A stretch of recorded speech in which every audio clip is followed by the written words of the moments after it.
I was supposed to have pledged a lifetime of love to become husband and wife, but my marital life with David became a hell for me. His parents doted on him, and he prioritized them over me, making unreasonable demands. I refused to let them ruin my life.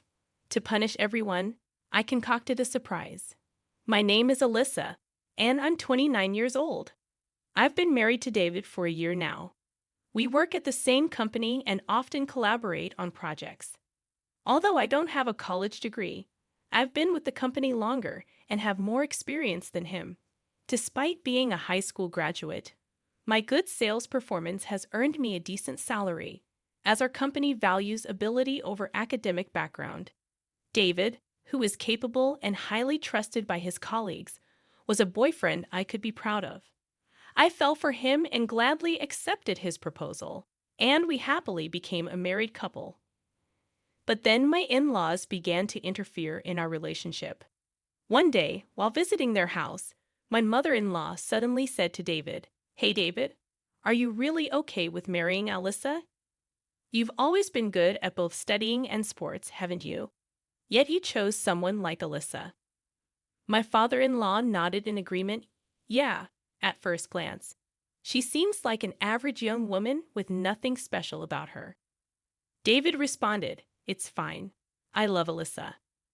But my mother-in-law gave me a side glance that said otherwise. I felt humiliated but kept my composure to maintain a peaceful marital life, avoiding conflict with my in-laws as much as possible. On another occasion, my in-laws started complaining in front of me. "Hey David, are you really okay with your current workplace? Isn't it a place where even high school graduates like Alyssa can work?" David replied, "The pay is good, and I have good colleagues." His parents continued, "You're smart. There must be many other good jobs out there." I seethed inside but stayed silent, believing that responding would mean losing. I did my job well and sometimes even earned more than David. It was clear I didn't have a good impression of my in-laws, who judged based on academic background or appearance. However, they didn't physically bully me, and I didn't suffer much direct harm.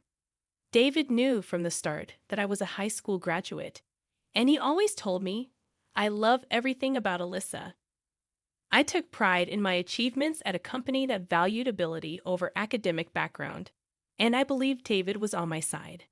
However, after a while, an incident broke out.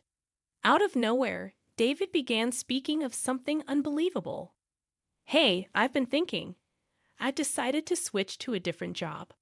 "Wait, what? What are you talking about all of a sudden?" I asked, stunned.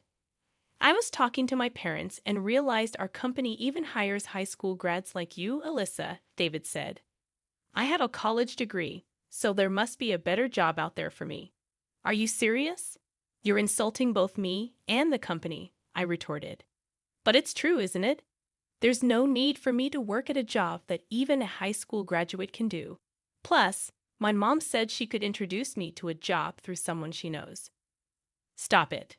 We are blessed with a good work environment, and now you're saying something like this." "You're nagging." I finally realized I'm not someone who should be stuck in a place like this. It was clear his parents had influenced him, and he convinced himself that he was too good for our company. The very next day, without discussing it with me, he submitted his resignation and left the company. Only a year into our marriage, my husband had quit the job where we met, without a second thought. He switched to a factory job his mother arranged, where his salary dropped to about half of what it was. The only advantage was that it was close to home, making commuting easier. About a week after starting the new job, he began to complain. "That guy, even though he never went past middle school, has the nerve to tell me what to do," David said, scattering his clothes about. "Wait, why are you so angry? If you make such a loud noise, it's going to bother the neighbors," I tried to calm him. "Shut up? Why do I, a university graduate, have to be bossed around by a low-level boss who's just a middle school graduate? You just started there. It can't be helped. He's your boss, right? I don't care. He can't even study, but he has the nerve to boss me around. Damn it. Who's the real problem here? What can a newcomer do without instructions from your boss? You chose to switch jobs, so bear with it a little. I know that already. Would he be able to continue at his current workplace? How long could he endure the situation? My attempts to soothe him only worsened his mood. Every day became a struggle to get him to work. My doubts were confirmed when he caused a major issue at the factory. You broke the factory equipment, I exclaimed, shocked. My husband slammed his hand on the table. It's not my fault. It's that damn boss who pissed me off. But that doesn't mean you should break the factory equipment. That's absolutely unacceptable. What were you thinking? I had no choice. That guy was bossing me around even though I'm a university graduate. His boss, who had only graduated from middle school, had criticized David for not working seriously. In response, David insulted his boss's academic qualifications. The fault was clearly with David, so everyone sided with the boss. Enraged, David went into a violent rage, damaging part of the conveyor belt and stopping the production line. This led to his immediate firing and a large claim for damages. Since it was a factory his parents had introduced, they had to pay the damages as well. As a result, David lost all his savings, and even his parents' retirement fund seemed to vanish instantly. My parents are struggling right now, but they're moving into this apartment next week, David said. I let out an absurd gasp of surprise. Living together. I never heard about this, I protested. You're my wife, right? Just listen and keep quiet. This is a done deal, that it. With those words, David left the room, slamming the door. A few days later, my in-laws actually moved into our home. I thought it was a joke, but it became my harsh reality. Living together was absolutely impossible, so I confronted them directly. Father-in-law, mother-in-law, living together is a problem. Shut up. It's your fault our son couldn't make it at the factory, my father-in-law snapped. That's right. You neglected David's mental care, didn't you? Added my mother-in-law. Wait a minute. How is this my fault? I asked, bewildered. Can't you shut up? Our life is a mess because of you, they continued. That's right. If you had done things right, this wouldn't have happened. It's all your fault, so living together is natural, right? The logic is all messed up. Living together is impossible. Shut up. Our home was rented, and we've already terminated the lease. There's nowhere else to go, my father-in-law said. That's right. We have nowhere else to go other than here, echoed my mother-in-law. Despite moving in without permission, my in-laws had a lot to say. Furthermore, David began to insult me, egged on by his parents. Hey, Alyssa, I married you. You should be happy to be married to someone as excellent as me, shouldn't you? Forget about that. Can't you start looking for a job soon? It's hard on the household finances now that we're living together. What did you say? You're cheeky for a wife. Supporting your husband is a wife's duty. And supporting your husband's family is also a wife's duty, right? I'm getting sick of you spouting nonsense as if it makes sense, I muttered. Neither David nor my in-laws helped with household chores at all. I had a job too, so I couldn't make elaborate meals, and the cleaning inevitably got neglected, no matter what they said. I kept a cool attitude, saying, because it's hard on the household finances. If they weren't happy with it, they, who caused the situation, should do it. I maintained this attitude for several days until one day, David finally vented his frustration. Hey, what's with your attitude? You're lacking respect for me and my parents. Enough already. I work every day and do all the housework on top of that. You don't help at all but complain a lot. Huh? What's with that tone of voice? You don't seem to understand your place, do you? With that, David shoved divorce papers in my face. He had even kindly signed them. What is this? Can't you see? It's a divorce paper. Even a high school graduate can understand that, right? Are you serious? Of course. If you have complaints about me and my parents, then we're getting a divorce. Staring at the divorce papers, David spoke with a triumphant look. Let me tell you, even if you throw it away, it's useless. I have more prepared. Understand? If you don't want to be divorced, listen to what I say, you stupid high school graduate wife. In that moment, my rage burst forth. I couldn't stand to be with these people anymore. Since he went to the trouble of preparing it, I'd put it to good use. Clutching the divorce papers, I began to plot my revenge. First, I recorded the numerous insults from my husband and in-laws on a voice recorder.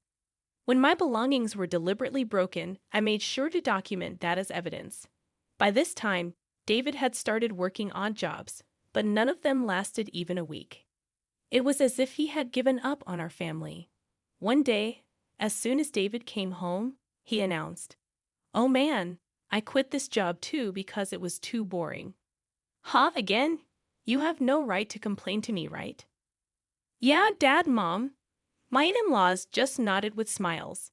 This was a usual occurrence, but on this day, my father-in-law delivered the final blow. "Speaking of which, I've quit too," David's father announced. "What? Father-in-law? What are you talking about?" "That's what I'm saying. I've quit my job. I'm planning to live off you, Alyssa." "Wait, what?" "You see, my son is too brilliant and prideful to work under those who only graduated middle or high school. We're counting on you, Alyssa, a high school graduate, to work hard." "Yeah, let's count on our lowly educated Alyssa to work hard, right, dear?" What were they even saying? They intended to live off not their son, but their daughter-in-law. I couldn't stand it any longer. With my father-in-law and David's simultaneous resignation, I knew there was no point in spending any more time with this family. I finally decided to put all my plans into action. The first thing I did was sign a contract for a new apartment. It wasn't for all of us to move in, of course. It was a new place for me alone.